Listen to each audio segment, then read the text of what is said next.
In our first lesson, we went over fragments, and those were sentences that were too short. They weren't expressing complete thoughts. Run-ons actually express more than one complete thought, and they just don't have the right punctuation. A lot of times they run those complete thoughts or independent clauses together and make two of them without a period. Well, that's not okay. Those are called run-ons. So we have established already that this is a sentence, the woman walked. And we talked about dependent clauses last time. An independent clause is a complete sentence on its own. A dependent clause isn't. An independent clause expresses a complete thought. It has a subject and a verb, and it doesn't depend on anything else to make it a sentence. What we had last time was we had these dependent clauses and we attached them to independent clauses to make them complete thoughts. With a run-on, sometimes what people do is put two of these independent clauses together without a period or other punctuation.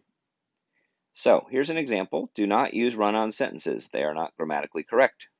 Here we have two sentences, two complete thoughts. Here's one over here, and then two over here. We should have put a period here and a capital letter. There are other ways to fix that mistake, but a lot of times this is a very common thing to do, just run two ideas together. Many people think that this is the way that a run-on sounds because it's so long, but it's actually called a stringy sentence when we have things strung together, um, multiple independent clauses, and you just keep putting more conjunctions or more conjunctive adverbs or whatever to make everything strung together and continue the thought. That's not actually a run-on. A run-on is when you don't have the punctuation that you need, you don't have any conjunctions, and the thoughts are just kind of run together, as we saw in the previous example. Another type of run-on, though, could be that, hey, I put a comma in there. It's called a comma splice. And splicing means putting two things together, two independent clauses together. And here we've done it with a comma. What we're supposed to do, though, is to put a period and a capital letter, not a comma there. So if you're wondering, what's a comma splice? I've heard that before. Well, it's supposed to be that you put a period there, not a comma.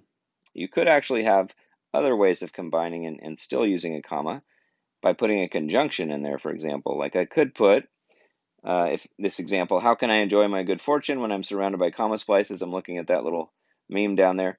You will enjoy good health, and I could put an and in here if I wanted to, in order to make it actually correctly worded and punctuated.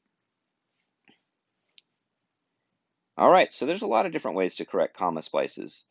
First, the period and the capital letter. You will enjoy good health, period. You'll be surrounded by luxury. You could also use a semicolon. Here we have, this is a semicolon right here. You will enjoy good health. You will be surrounded by luxury. A lot of times people think that semicolons are used just like commas, but they aren't. They're actually used to join independent clauses together. They're used to join related sentences together. And in this case, you don't need a conjunction. We could also use a semicolon with what's called a conjunctive adverb. So here are the conjunctive adverbs here. However, then, therefore, also, furthermore, nevertheless, and thus. Those are examples of conjunctive adverbs. So here we go. You will enjoy good health. Here's a semicolon. And then we have the conjunctive adverb, furthermore. And then we can put a comma after that conjunctive adverb.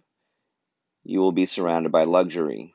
So this is a really high-level sentence. It shows that you know how to use both a semicolon and a conjunctive adverb correctly with the right punctuation.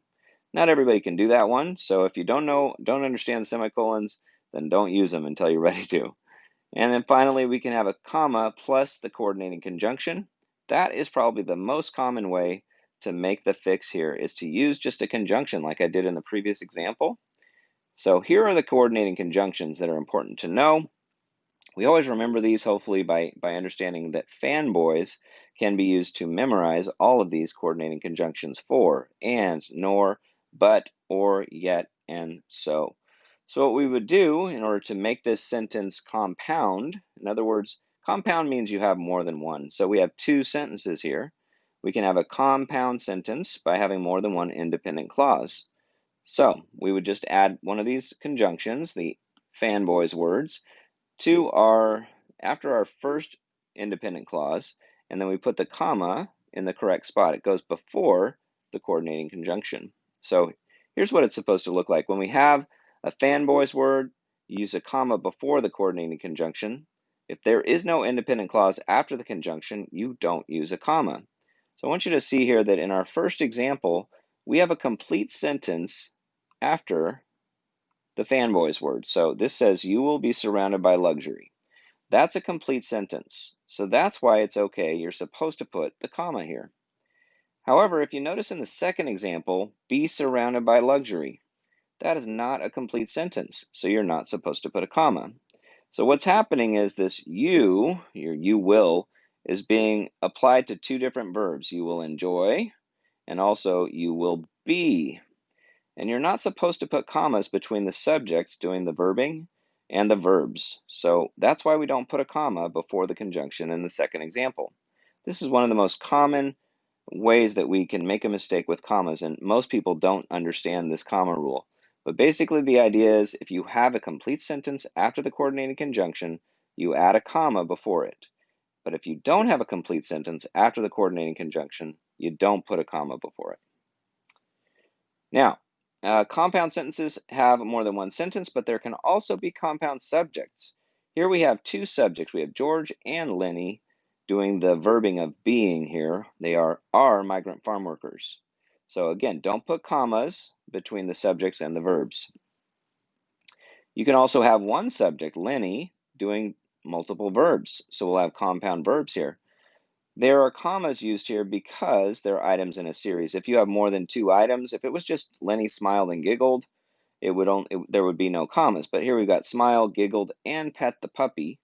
And a lot of times what we want to do is people want to leave this one out. That's called the Oxford comma, and there's big debate over whether we can use it or not, should use it or not. But I think that most English teachers would say, yes, use this comma before the third verb here, because it's just generally it was accepted to use it that way before, but people stopped using it because we might have something that was a compound subject that used the word and in it, like it could be macaroni and cheese or something like that. So it became one of these things where it was optional whether to use it or not. But I'd say most traditionalists would say keep that comma there if you have a choice.